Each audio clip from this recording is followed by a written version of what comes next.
तो कुलदीप सिंह सेंगर ने क्या कहा कि देखिए मैं पिछले करीबन 7 साल से ज़्यादा वक्त से जेल में हूँ और मेरा मामला भी हाई कोर्ट में थोड़ा लंबा खिंच सकता है, लिहाजा तब तक लिए मुझे राहत दे दी जाए, जैसा कि बाकी मामलों में, बाकी जो बलात्कार के मामलों में दोषियों को जो है राहत दे दी जाती है। ये कुलदीप सिंह सेंगर के वकील की दलील थी और कोर्ट ने उसको जो आधार मानते हुए यहां पर कुलदीप सिंह सेंगर की सजा को सस्पेंड किया और जमानत दे दी। लेकिन अब सीबीआई जब सुप्रीम कोर्ट पहुंची है और जो पीड़िता है, जब वो सड़कों पर प्रदर्शन कर रही थी, उन्होंने यही कहा कि उनके परिवार की जान को खतरा है, एक प्रभावशाली व्यक्ति है। और जब सीबीआई ने भी यहां पर जब पहुंची है सुप्रीम कोर्ट, तो मुख्य दलील यही दी है कि कुलदीप सिंह सेंगर एक प्रभावशाली व्यक्ति था जिसने बलात्कार ऐसी घृणित जो है घटना को अंजाम दिया, कुकृत्य किया और उस पीड़िता की उस दौरान उम्र 15 साल 10 महीने के आसपास थी, यानी कि नाबालिग थी और नाबालिग के साथ बलात्कार किया एक प्रभावशाली व्यक्ति ने।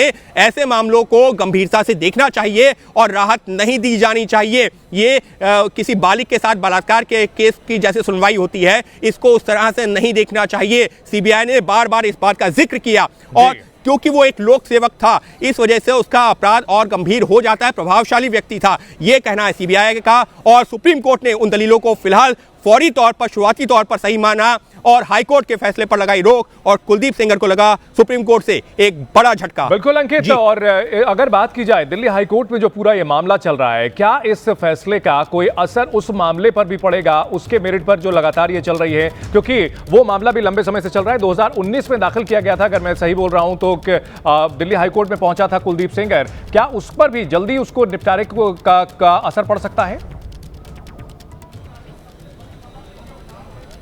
देखिए, ये दोनों अलग अलग मामले हैं, तो फिलहाल जब भी अदालत में किसी तरह का मामला पहुंचता है तो अमूमन अदालत जो है एक केस के जो फैक्ट्स हैं और दूसरे केस के फैक्ट हैं उनको कंपेयर नहीं करती है। लेकिन क्योंकि ये दोनों मामले अगर हम देखें तो कहीं ना कहीं एक ही पीड़िता से जुड़ते हुए नजर आते हैं, पीड़िता के ही पिता की जो यहाँ पर मृत्यु होती है, लिहाजा अगर ये कहें कि बिल्कुल असर नहीं पड़ेगा तो कहना गलत नहीं होगा। अमूमन बाकी मामलों में इस तरह का नहीं होता है, लेकिन ये मामला यहाँ पर असर पड़ सकता है। क्यों? क्योंकि जो कोर्ट ने यहाँ पर एक चीज जरूर माना है, जो सीबीआई की दलील थी सुप्रीम कोर्ट में, कि एक प्रभावशाली व्यक्ति जिस आधार पर निचली अदालत ने दोषी करार दिया था, उसी आधार पर सीबीआई यहां पर भी आई है सुप्रीम कोर्ट में और सुप्रीम कोर्ट ने भी शुरुआती तौर पर यह माना, इसी वजह से हाईकोर्ट के आदेश पर रोक लगाई है। तो ऐसे में जब उस मामले की, दूसरे मामले की भी हाईकोर्ट में सुनवाई होगी तो एक प्रभावशाली व्यक्ति, क्या वो कितना प्रभावशाली है, क्या उसका रोल रहा है पिता की मृत्यु में, ये तमाम पहलुओं को कोर्ट देखेगी। लेकिन एक जो प्रभावशाली व्यक्ति वाला यहां पर फ्रेज बार बार यूज किया गया है, जिस शब्द का इस्तेमाल किया गया है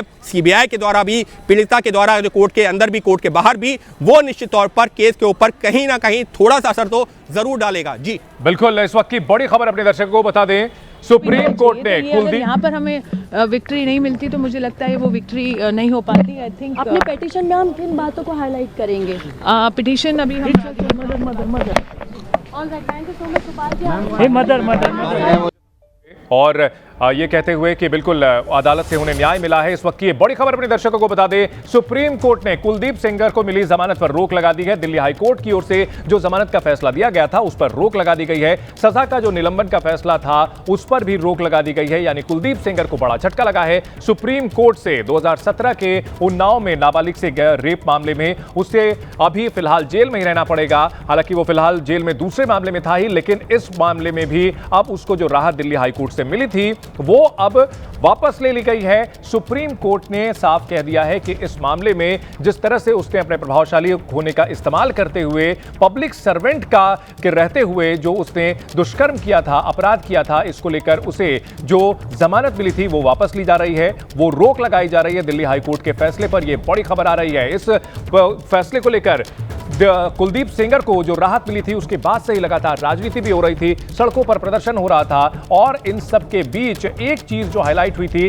कि जो रसूखदार हैं, जो प्रभावशाली हैं, जिनके पास रिसोर्सेज उपलब्ध हैं, वे कानून का अपने मन मुताबिक मन माफिक फायदा ना उठाने पाए, तकनीकी खामियों का फायदा उठा करके बाहर ना निकलने पाए, कानून को अपने हिसाब से ना मैनिपुलेट करने पाए, यह भी सुनिश्चित हुआ है और सुप्रीम कोर्ट ने दिल्ली हाई कोर्ट के फैसले पर रोक लगा दी है।